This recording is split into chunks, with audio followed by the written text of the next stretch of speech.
जय हिंद दोस्तों, मेरा नाम है गोल्डेज कुमार और आप देख रहे हैं एग्जामेट जी। और इस वीडियो में बात करने वाला हूं आप लोगों से। हम एक सीरीज चलाई थी काफ़ी दिन पहले प्राचीन भारत के इतिहास से संबंधित, जिसमें मैंने आपको लगभग 3 से 4 वीडियोस प्रोवाइड कर दिए थे। तो वहीं से ये आगे कंटिन्यू होगा। ये स्क्रीन रिकॉर्डिंग के जरिए होगा, जिससे मैं आपको मैप के जरिए अच्छे से चीज़ें बता पाऊँ। देखिए, इतिहास पढ़ने के लिए रटना नहीं है, मैप के जरिए हम समझेंगे, जिससे आपका इतिहास जो है पूरी तरह से कंप्लीट हो जाएगा। थोड़ा सा ब्रीफ बता देता हूँ मैं ब्रीफली कि प्राचीन भारत का जो इतिहास है या फिर इतिहास है उसको 3 भागों में बांटा गया है। प्रागैतिहासिक काल, आदि इतिहास और इतिहास। प्रागैतिहासिक काल उसे कहते हैं जिसकी जानकारी ना तो केवल पत्थरों के आधार पर ही मिली हुई है, यानी कि इसका लिखित प्रमाण नहीं है कहीं भी, ठीक है। केवल औजार, भाले, इस टाइप की चीज़ें मिलती थी, उससे प्राप्त हुआ है। आदि इतिहास कहते हैं, आदि इतिहास यानी आधा इतिहास, यानी कि जानकारी तो मिली है लेकिन इसे क्या हुआ है, अभी तक पढ़ा नहीं जा सका है। जानकारी है लेकिन लिपि भी मिली है, लेकिन उसे क्या किया गया है, पढ़ा नहीं जा सका है, ठीक है। तो ये धातु काल कहलाता है, ठीक है। आदि इतिहास काल क्या कहलाता है, धातु काल। जैसे शुरू से ही बता देता हूँ यहाँ पर मैं। प्रागैतिहासिक काल का जो काल है वो 5 लाख वर्ष पूर्व, यानी कि BC से 250 मोटा मोटा होता है, 2,500 BC तक माना जाता है, जिसमें इस काल को 3 भागों में बांटा गया है। पुरापाषाण काल, मध्यपाषाण काल और नवपाषाण काल। ये सारा का सारा जितना भी यहाँ पर लिखा हुआ है, इसके बारे में मैंने पूरी डिटेल में आपको जानकारी दे दी है ना। ये यहाँ से है। पुरापाषाण काल को फिर से 3 भागों में बांटा गया है। पूर्व पुरापाषाण काल, मध्य पुरापाषाण काल और उच्च पाषाण पुरापाषाण काल। इसके बाद आता है मध्यपाषाण काल, उसके बाद आता है नवपाषाण काल, ठीक है, नवपाषाण काल। तो इतनी जानकारी मैंने आपको दे दी थी। अब हम यहाँ से आगे का कवर करेंगे, जो कि आपके एग्ज़ाम पॉइंट ऑफ व्यू से, चाहे आप कोई भी एग्जामिनेशन दे रहे हैं, UPSC का हो या PCS का एग्जामिनेशन हो, उसमें ये बिल्कुल काम आने वाला है। बहुत छोटी छोटी सी चीज़ें हैं जिन्हें आप जान लोगे तो एग्जामिनेशन हॉल में जो है क्वेश्चन आप हल करने की स्थिति में हो जाओगे। तो सबसे पहले हम देखेंगे ताम्रपाषाण काल को। हालांकि कांस्य तांबे से संबंधित थी, इस वजह से ताम्रपाषाण बोला गया। सिंधु घाटी सभ्यता होगी, जो कि आदि इतिहास के अंदर ही आती है। कांस्य सभ्यता बोला जाता है इसे। वैदिक सभ्यता को लौह सभ्यता के रूप में जाना जाता है। और इतिहास तो लगभग 600 BC से जो है स्टार्ट हो ही जाता है, ठीक है। आगे हम देखेंगे। तो सबसे पहले हम देख रहे हैं ताम्रपाषाणिक काल। ताम्रपाषाणिक काल का जो मूल जो एक तरह से कह लिए समय है, टाइम है, वो है 3000 BC से 1000 BC के बीच में है। हालांकि हड़प्पा सभ्यता है वो क्या है, लगभग सिमिलर चलती रही है। इस काल को हड़प्पा के बाद का माना जाता है, ताम्रपाषाण को। लेकिन हड़प्पा सभ्यता को हम बाद में पढ़ेंगे सिस्टमेटिक ढंग से, ठीक है। ताम्रपाषाण हड़प्पा सभ्यता आप सभी को पता है 1500 BC तक मानी जाती है, 1500 BC। और ताम्रपाषाणिक जो है 700 BC तक भी इसके साक्ष्य मिलते हैं दक्षिण भारत में ताम्रपाषाणिक के। तो बाई चांस प्रश्न में कुछ ऐसा आ जाए कि 700 BC तक ताम्रपाषाणिक काल के साक्ष्य मिलते हैं, तो आपको यस कर देना है, बिल्कुल भी कंफ्यूज नहीं होना है। सिमिलर रहता है। डेट्स का ज़्यादा प्रयोग नहीं किया जाता है इतिहास के अंदर, बस एक सीक्वेंस वाइज बनाने का प्रयास किया जाता है। मैं आपको बहुत ही सिंपल तरीके से आने वाले समय में चीज़ें बताऊँगा। इसको क्यों कहते हैं, सबसे पहले मानव ने जो है जैसा कि मैंने अभी बात करी थी आपको, नवपाषाण काल में बहुत सारी चीज़ों का विकास हो गया था। कृषि करना सीख गया था मानव, ठीक है, आग जलाना सीख गया था, और एक गांव देहात जो है बनाना सीख गया था, एकजुट होना सीख गया था। वहीं से आगे बढ़ के क्या हुआ, लोगों ने एक खोज करी, क्या करी, तांबे की। तांबा वो पहली धातु है जिसका प्रयोग मानव सभ्यता ने किया, ठीक है। ये पूरी पृथ्वी की बात हो रही है, यहाँ पर आपका भारत भी शामिल है, ठीक है। सर्वप्रथम किसका प्रयोग किया, तांबे का प्रयोग किया। इस प्रकार का एग्जामिनेशन आपके PCS वगैरह में आता है, और UPSC में कहीं ना कहीं आपका स्टेटमेंट बन के कभी भी किसी भी प्रकार से ये आ सकता है तांबे का। तांबे इसी से क्या हुआ, तांबे से क्या हुआ, नए नए औजार हथियार बनने लग गए जो कि बहुत तीव्रगामी थे, यानी कि बहुत ही नुकीले होते थे तांबे के तार। ठीक है, आने वाले समय में तांबे से कांसा भी बनाया जाएगा। ठीक है, कांस्य युगीन सभ्यता जैसे बात करते हैं हम, हड़प्पा सभ्यता, उसके बारे में बात करेंगे हम लोग। तो हुआ क्या कि जब औजार बन गए, हथियार बन गए, तो क्या हुआ, लोगों ने क्या किया, जंगल काटना स्टार्ट कर दिया। हथियारों से क्या हुआ, जंगल काटना स्टार्ट कर दिया, बड़े बड़े गांव एक तरह से बनाना स्टार्ट कर दिया ताम्रपाषाणिक काल में, है ना। तो ये ऐसे सिचुएशन आगे हिस्ट्री बढ़ती है। पत्थर और तांबे के प्रयोग के कारण से क्या कहते हैं, ताम्रपाषाणिक। ताम्र यानी तांबा, पाषाणिक यानी कि पत्थर, पाषाण यानी पत्थर। इसे कैलकोलिथ भी बोल दिया जाता है कि तो कैलकोलिथ क्या है, ताम्रपाषाणिक काल ही है।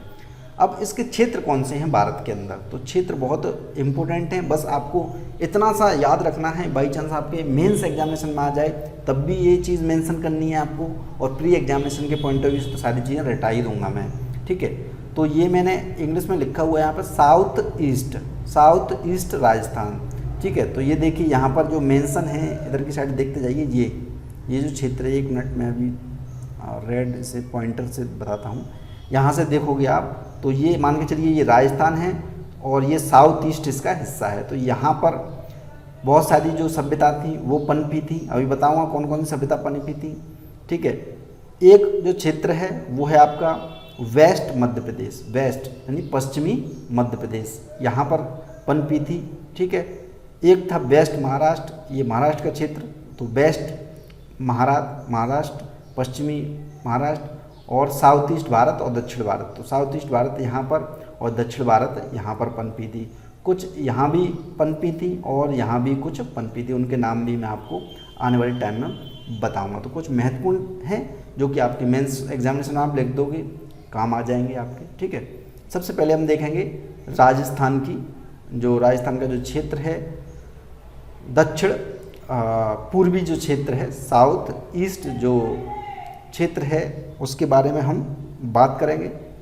इसमें सबसे पहले जो आती है आहार संस्कृति आती है, जिसका टाइम मेंशन किया गया है, वो किया गया है 2500 BC से 1500 BC के बीच में। ठीक है, काफ़ी इंपॉर्टेंट है आहार संस्कृति। यहाँ से जो स्थान प्राप्त हुए हैं इस जगह से, वो हैं आपके आहार, बालाथल, बागोर, ओजियाना और गिलुंद। इन नामों को आप नोट करते जाइए, एक तरह से आपका नोट्स ये बन जाएगा। तो ये आहार जो संस्कृति है, इसको तांबावती भी बोला जाता था। आहार आप सभी को पता है, वर्तमान में सर्वाधिक तांबे का उत्पादन कहाँ किया जाता है, राजस्थान में किया जाता है ना। तो ये शुरुआत से ही ताम्रपाषाणिक काल से ही वहाँ पर तांबे का उत्पादन जो है होता रहा था। ठीक है, तो इस वजह से इसे तांबावती भी बोला जाता था। अभी पॉइंट बता देता हूँ मैं आपको, ये सभी बनास नदी के किनारे पर थी। यहाँ पर एक बनास नदी है, बनास नदी के किनारे पर थी, इस वजह से इसे बनास घाटी की सभ्यता भी बोल दिया जाता है, और टोटल मिला के आहार संस्कृति बोल दिया जाता है। इस कारण से बनास संस्कृति कहते हैं। यहाँ पर ये लिख दिया। तांबावती का अर्थ क्या होता है, तांबे वाली जगह।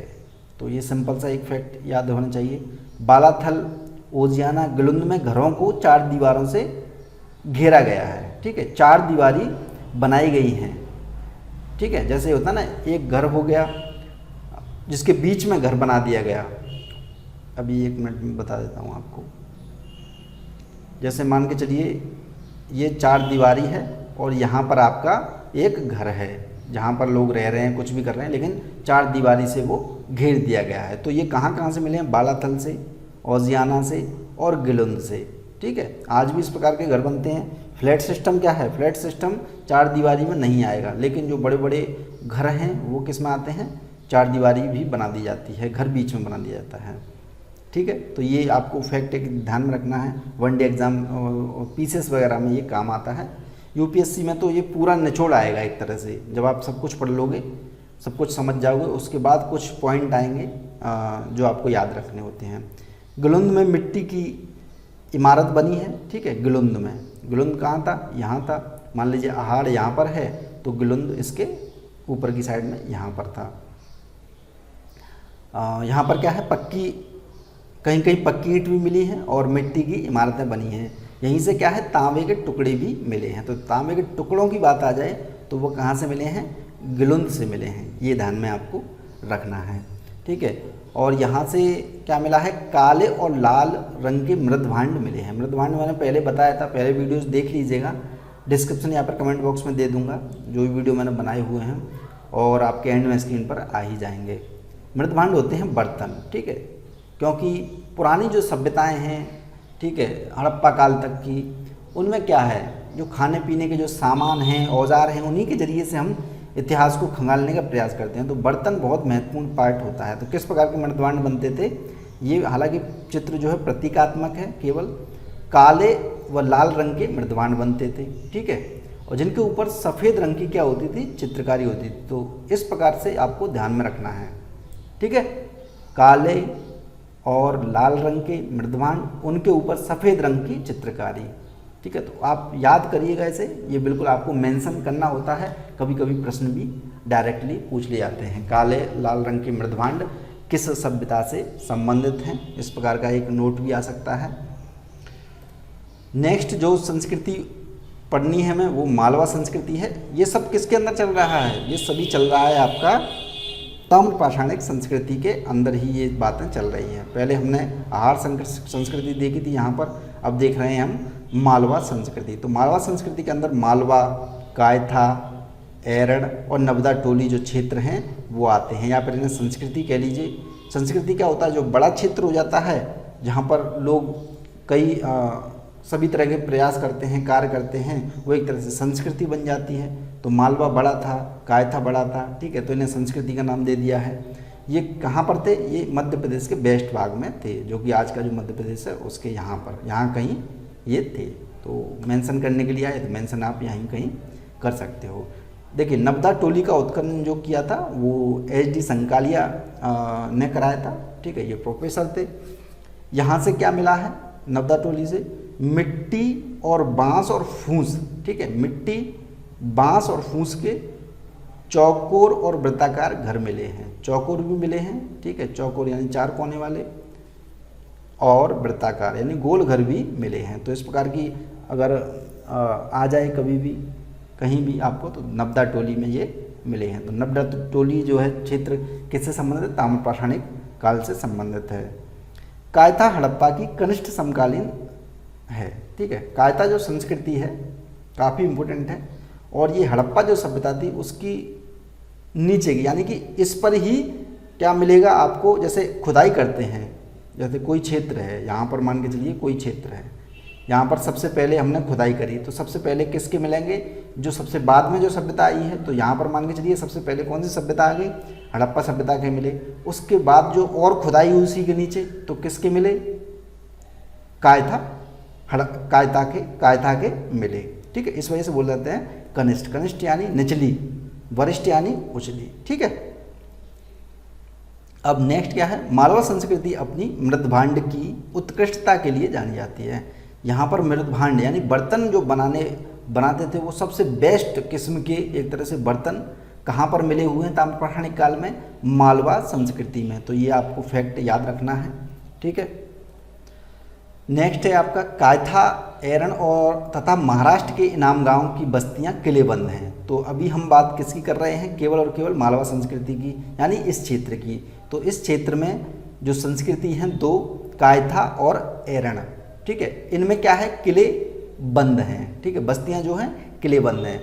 जैसे मान के चलिए ये एक तरह से ये किला हो गया, कोई किला बंद है। अब इसमें बहुत सारे छोटे छोटे घर हैं, ठीक है, बहुत सारे छोटे छोटे घर हैं, ठीक है। जैसे लाल किला हुआ, तो लाल किले के अंदर कई सारी जगह हैं जिसको किलाबंद पूरा कर दिया 1 किलोमीटर के लगभग में, ठीक है। इसी प्रकार से बस्तियों को किलाबंद कर दिया गया, कहाँ पर, कायथा और एरन में। और अभी हम थोड़ी देर में पढ़ेंगे महाराष्ट्र का इनाम गांव, तो वहाँ पर भी ऐसा ही प्रयोग किया गया है। यानी कि इससे पता पड़ता है कि बड़े बड़े एक तरह से गांव, ठीक है, या नगरी छोटे छोटे मतलब बड़े स्तर पर उभरने लगे थे, ठीक है। वहीं पर व्यापार होता था किलेबंदी में ही अंदर, ठीक है। कोई गुट रहा होगा ऐसा, मान लीजिए खुदाई हुई है, उसके आधार पर हम बात कर रहे हैं, क्योंकि लिखित साक्ष्य तो नहीं है किसी प्रकार के। कायथा के लोग काफ़ी अमीर थे। क्यों अमीर थे, क्यों हम जान रहे हैं, क्योंकि यहाँ से क्या मिली हैं, तांबे की चूड़ियाँ मिली हैं।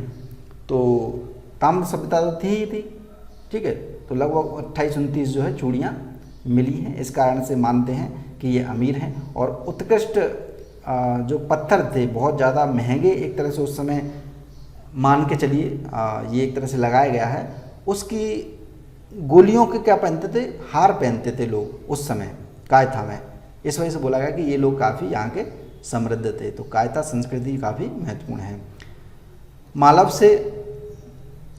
मालवा से क्या मिला है, मालव लोग जो हैं कताई बुनाई भी जानते थे। ये किससे पता पड़ा है, क्योंकि तकली और चरखे जो हैं मिले हैं। ठीक है, इससे यहाँ पर एक बात और आ रही है कि धागों का प्रयोग भी होता होगा। ठीक है, मालव में कपास का भी एक तरह से साक्ष्य मिलता है। यहाँ पर जब चरखे हैं, तकलियाँ हैं, तो कपास भी होगा। ठीक है, इस प्रकार की चीज़ें हैं, तो ये आपको याद रखना है। अब आती है जौरवे संस्कृति। ये जौरवे संस्कृति भी ताम्रपाषाणिक संस्कृति के अंदर ही आती है। ये है कहाँ, जौरवे, ये क्षेत्र के नाम हैं। नयवासा, दायमाबाद, सोनगांव, इनाम गांव, चंदौली। ठीक है, ये सभी किस में आते हैं, जौरवे संस्कृति के अंतर्गत ही आते हैं। 1420 से 720 के आसपास ये संस्कृति मिलती हैं। यहाँ कहीं पर वैदिक सभ्यता एक तरह से उभर रही थी उस समय, लेकिन दक्षिण भारत में अभी तक कौन सी संस्कृति चल रही थी, ताम्रपाषाणिक संस्कृति ही चल रही थी। तो दक्षिण में जो है धीरे धीरे चीज़ें तब्दील हुई, लेकिन सबसे पहले कहाँ पर तब्दील हुई थी, पूरे उत्तर भारत में। तो ये ध्यान में आपको रखना है। यहाँ पर वैदिक सभ्यता थी उस समय, मैं पूरा बताऊंगा आपको डिटेल में आने वाले समय में। और यहाँ पर कौन सी सभ्यता थी, अभी ताम्रपाषाणिक काल की ही सभ्यता थी, जिसमें जौरवी संस्कृति सबसे महत्वपूर्ण है। ये सभी क्षेत्र जो हैं वेस्ट यानी पश्चिमी महाराष्ट्र, जो आज का महाराष्ट्र है, उसके इर्द गिर्द कहीं यहाँ कहीं ऐसे करके रहे हैं। इतना जानने की ज़रूरत नहीं है कौन से ज़िले में हैं, इस प्रकार के जो है पीसेस वगैरह में नहीं बनते हैं। ठीक है, तो उसमें ज़्यादा नहीं जाना है। बस यहाँ पर ये देखना है, ये क्षेत्र आपको मेंशन करने के लिए, यदि आप मेंस एग्जामिनेशन में लिख देते हो ताम्रपाषाणिक संस्कृति से कोई क्वेश्चन पूछा गया, हड़प्पा से पूछा गया, तो आपके नंबर ऑटोमेटिक इंक्रीज हो जाते हैं डायग्राम बना के, है ना। गोदावरी का दैमाबाद जो था, गोदावरी नदी, ठीक है, गोदावरी नदी जो है उस पर दैमाबाद था। ठीक है, दैमाबाद वो सबसे बड़ा स्थल था, ये आपको ध्यान में रखना है। सबसे बड़ा स्थल कौन सा था, ये पीसेस वगैरह में काम आएगा आपके। नेवासा से पटसन के साक्ष्य मिले हैं, तो पटसन के साक्ष्य मिले हैं। ठीक है, आज भी पटसन होती है, नेवासा से मिले हैं। टोंटीदार पात्र जौरवे संस्कृति की विशिष्ट पहचान है। आप सभी टोंटीदार एक तरह से बर्तनों का यूज करते हैं, तो ये सोचिए कि ताम्रपाषाणिक काल में ही यूज होने लग गई थी। जैसे आजकल घड़े चल रहे हैं ना, घड़ों में क्या है, नीचे टोंटियाँ लगा दी जाती हैं। तो ये जौरवे संस्कृति की एक विशिष्ट पहचान है। ठीक है, यदि टोटल हम जब एनालिसिस करेंगे ताम्रपाषाणिक संस्कृति का, तो उसमें ये मेंशन करेंगे कि जौरवे संस्कृति में ये विशिष्ट पहचान थी। और बाई चांस संस्कृतियों से रिलेटेड कुछ आ जाए कि टोंटीदार कहाँ पाए जाते थे पात्र, तो आप जवाब देंगे जौरवे संस्कृति में। मृतकों को अस्थि कलश में रखकर नॉर्थ वेस्ट, नॉर्थ क्या है, जैसे मान लीजिए ये है, ये आपका पूरब है, ये आपका पश्चिम है, ये आपका उत्तर है, ये आपका दक्षिण है। ठीक है, ये आपका दक्षिण है, ये वाला क्षेत्र। तो क्या करते थे, अस्थियाँ जो होती थी उनको कलश में रख करके उनको नॉर्थ मैंने बताया ये, और दक्षिण यानी कि नॉर्थ साउथ में। ठीक है, नॉर्थ साउथ है, ये ऐस होगा यहाँ पर दिशा में घर के आंगन में फर्श के नीचे दफना दिया जाता था। ठीक है, इनाम गांव से 5 कमरों का एक मकान भी मिला है। किलेबंद बस्ती थी, मैंने बताया था आपको, इनाम गांव पहले महाराष्ट्र में एक जगह थी जहाँ से किलेबंद थी, और अभी पीछे ही बताया यहाँ पर, है ना। ये देखिए यहाँ पर कहाँ गया, चलिए वो है। ठीक है, तो 5 कमरों की एक तरह से बदली, तो बहुत बड़े गांव के रूप में एक तरह से उभरा था ये, है ना, इनाम गांव। ये देख लीजिए थोड़ा सा ऐसे, इनाम गांव में शिल्पी या पंसारी पश्चिमी छोर पर रहते थे, जबकि सरदार जो है केंद्र में रहते थे। जैसे मान के चलिए ये पूरा एक तरह से इनाम गांव है। इसमें पश्चिमी छोर पर कौन रहते थे, यहाँ पर मान के चलिए यहाँ रहते थे पंसारी और शिल्पी, जो धातु कर्म करते होंगे या व्यापार करते होंगे, इस प्रकार के दुकानें जिनकी होंगी, ठीक है। और जबकि सरदार जो है वो कहाँ रहते थे, केंद्र में, ठीक है।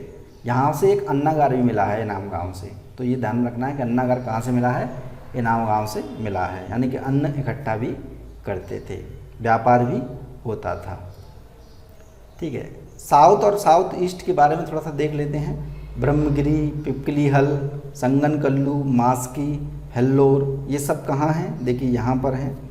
मास्की ये रहा, संगनकल्लू ये रहा, ब्रह्मगिरी ये रहा यहाँ पर, पिपकलीहल ये रहा यहाँ पर, और हल्लूरू यहाँ पर ये रहा, ठीक है। गणेश्वर एक तरह से यहाँ पर क्षेत्र है, ये अन्य क्षेत्र हैं। जोधपुरा ये रहा, ठीक है। चिरांद एक आता है, आप सभी को पता है, ये यहाँ पर है। इस प्रकार से कोल्डी हवा यहाँ पर है, यहाँ से चावल के साथ मिले हैं, लेकिन आने वाले टाइम में मिलेंगे वो। ये जो क्षेत्र हैं, जो छूटे हुए क्षेत्र हैं, उनके बारे में मैंने बता दिया। जौरवे संस्कृति से संबंधित थे पूरे। ये रंगपुर है यहाँ पर, तो ये सभी क्षेत्र जो है ताम्रपाषाणिक संस्कृति में भी थे, ठीक है। आने वाले टाइम में हम पढ़ेंगे हड़प्पा सभ्यता में इनके बारे में और ज़्यादा। तो ये क्षेत्र याद रखने हैं बस, ये आपके ताम्रपाषाणिक संस्कृति में आते हैं। दक्षिण भारत में कृषक की अपेक्षा चारावाह संस्कृति थी, ठीक है। यहाँ पर क्या होता, चारावाह था, कृषि कम थी। कृषि कहाँ पर थी, उत्तर भारत में यहाँ पर, ठीक है। यहाँ पर जितने भी क्षेत्र हैं वहाँ पर। नेक्स्ट जो एक पॉइंट जो आता है, जैसा कि मैंने आपसे बात बताया था मैंने शुरुआत में, इस वीडियो में नहीं अन्य वीडियोज़ में, कि हम किसी भी संस्कृति को पढ़ेंगे प्राचीन काल में तो उसको 4 पोर्शन में बांट लेते हैं। जैसे इकोनॉमी, ठीक है, सामाजिक, आर्थिक, राजनीतिक और धार्मिक। तो उन सभी को हम आयाम के जरिए पढ़ने का प्रयास करते हैं, जिससे आपका लिखने में आसानी हो जाती है, याद रखने में आसानी हो जाती है। तो आपको क्या करना है, बांटना है, कौन सी चीज़ सामाजिक, आर्थिक, राजनीतिक, धार्मिक में आएगी। धर्म से संबंधित कुछ बातें बता दूं मैं आपको। जब दफनाने की कला जिसमें आ गई तो क्या हो गया, धर्म से संबंधित चीज़ों का भी वहाँ पर क्या होगा, उभार होगा, ठीक है। मातृ देवी की पूजा होगी, अभी यहाँ पर बताऊँगा मैं आपको। रेड वो निकाल लेता हूँ पॉइंटर। देखिए, लोग मवेशी पालन और कृषि करते थे, तो ये किस में आ गया, आर्थिक जीवन में आ गया, है ना। एकजुट रहते थे, ये किस में आ जाएगा, सामाजिक जीवन में आ गया। बड़े बड़े मकान बनते थे, 5 कमरों के मकान तक मिले हुए हैं। तो इन्हें आप लिखने का प्रयास करिएगा टोटल मिला करके। ये रही इन्फॉर्मेशन आपको एक नोट्स बना लेना है, सामाजिक, आर्थिक, राजनीतिक और धार्मिक रूप से, ठीक है। जैसा कि अभी मैंने बताया था यहाँ पर कि केंद्र में कौन रहते थे, सरदार रहते थे। तो यहाँ से क्या पता पड़ा, राजनीतिक व्यवस्था का एक तरह से पता पड़ रहा है कि एक केंद्र में कोई सत्ता हुई होगी। कंफर्म नहीं कह सकते, लेकिन आप लिखने को इस चीज़ को यूज कर सकते हैं। गाय, भेड़, बकरी, भैंस का पालन तथा हिरण का शिकार करते थे ये लोग। और यहाँ के लोग, ताम्रपाषाणी लोग, ऊँट के भी अवशेष मिले हैं। तो बता दिया जाए कि ऊँट का पालन होता था क्या, कहाँ से शुरू हुआ, तो ताम्रपाषाण काल से मिलते हैं इसके अवशेष, तो हुआ ये मान के चलिए। गेहूँ, चावल, बाजरे की खेती की जाती थी। शिल्प कर्म में दक्ष थे। शिल्प कर्म यानी कि धातु वगैरह पिघलाना और ये सारी चीज़ें बनाना, हथियार बनाना, ये सब शिल्प हो गए। कताई बुनाई भी जानते थे। तकली और ये सब मिले हुए हैं, मैंने बता ही दिया था पहले। महाराष्ट्र से कपास, सन, सेमल की रुई के बने धागे मिले हैं महाराष्ट्र से, ठीक है। कपास के, सन और सेमल की क्या बनी है, रुई से बने धागे, ठीक है। तो कताई बुनाई जानते ही थे। इनाम गांव से क्या मिली है, मातृ देवी की प्रतिमा मिली है। तो इससे पता पड़ता है कि धार्मिक जीवन भी यहाँ पर पूरी तरह से पनप चुका था। और पशुपति जैसी कुछ मूर्तियाँ भी मिली हैं, लेकिन कंफर्म नहीं कहा जा सकता है पशुपतिनाथ की। हालांकि पशुपतिनाथ जो हमारे शिव हैं वो तो प्राचीन काल के ही एक तरह से देवता हैं, है ना। आने वाले टाइम में पूरी तरह से उभर कर जो सामने आएंगे, हमें मुद्रा के जरिए से पता पड़ेगा, वो हड़प्पा सभ्यता में उनके बारे में सबसे पहले पता पड़ेगा। साण धार्मिक पंथ का प्रतीक था, ठीक है। साण को क्या मानते थे, धार्मिक पंथ के रूप में जानते थे, क्योंकि उस समय क्या होता था, किस चीज़ की पूजा होगी, एकदम हिम्मत की, क्योंकि ग्रामीण क्षेत्र है, पशुपालन करता है, कृषि करता है, लड़ाइयाँ करता है, तो वहाँ पर साण को जो है धार्मिक प्रतीक के रूप में बना दिया गया है। तो इससे पता पड़ता है जब सांड है तो क्या होगा, शिव जी के भी कहीं ना कहीं अवशेष जरूर होंगे। ठीक है। बैल, चंदौली नेवासा में कुछ बच्चों को गले में तांबे के मनके का हार सहित दफनाया गया है। ठीक है, तांबे के मनके सहित, जबकि कुछ कब्रों में बर्तन मात्र हैं, यानी कि ऊंच नीच भी इससे दिखाई देती है। तांबे के मनके कौन पहनते थे, थोड़े से गरीब और अमीर होंगे, और मात्र बर्तन मिलेंगे किसी कब्र में, तो ये व्यक्ति क्या होगा, एक तरह से थोड़ा सा अमीर गरीब होगा। तो इससे पता पड़ता है कि ऊंच नीच भी वहाँ पर मौजूद होगी, यानी गरीबी अमीरी होगी। महाराष्ट्र में मृतक को कैसे दफनाया जाता था, नॉर्थ साउथ में, ऊपर से नीचे की साइड, ठीक है, दिशा में दफनाया जाता था। लेकिन दक्षिण भारत में कैसे दफनाया जाता था, ईस्ट से वेस्ट ऐसे करके। पश्चिम भारत में संपूर्ण समाधान था तथा पूर्वी भारत में आंशिक समाधान था। पश्चिम भारत में संपूर्ण समाधान का अर्थ ये है कि पूरा शरीर दफनाया जाता था। ठीक है, पश्चिमी भारत में पूरा शरीर दफनाया जाता था, और पूर्वी भारत में क्या होता था, आंशिक समाधान। आंशिक समाधान यानी कि शरीर को जला दिया गया, या फिर मान लीजिए जंगलों में डाल दिया गया। जब उनकी हड्डियां वगैरह बची तो उनको क्या किया गया, एक कटोरे में रख करके, एक हांडी में रख करके गाड़ दिया गया, या फिर उसकी राख को जलाने की प्रथा हुई तो मान लीजिए राख को एक तरह से रख दिया गया। तो इसे कहते हैं संपूर्ण और आंशिक समाधान। कायथा में तांबे के कंगन, कुल्हाड़ियाँ, कीमती पत्थरों की मालाएं मिली हैं, जैसा कि मैंने बताया था। काफ़ी समृद्ध शहर था, अमीर लोग रहते थे कायथा में। ठीक है। दक्षिण भारत में कृषक की अपेक्षा चारावाह संस्कृति थी।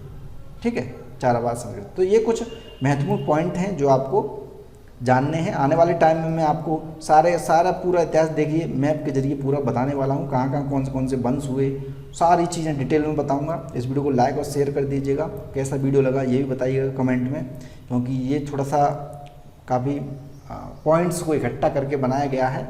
जो चीज़ें आपको जाननी चाहिए ताम्र प्रशासनिक के बारे में, सारी चीज़ें मैंने बता दी गई हैं। यूपीएससी पीसीएस एग्जामिनेशन में कोई भी को प्रश्न नहीं छूटेगा इससे। ठीक है, आने वाले टाइम में हम डिटेल में हड़प्पा सभ्यता के बारे में बात करेंगे। जय हिंद, जय भारत। और पुराने वीडियो जरूर देख लीजिए, डिस्क्रिप्शन कमेंट बॉक्स में मिल जाएंगे, या फिर आपके स्क्रीन पर आ रहे हैं। जय हिंद, जय भारत। धन्यवाद।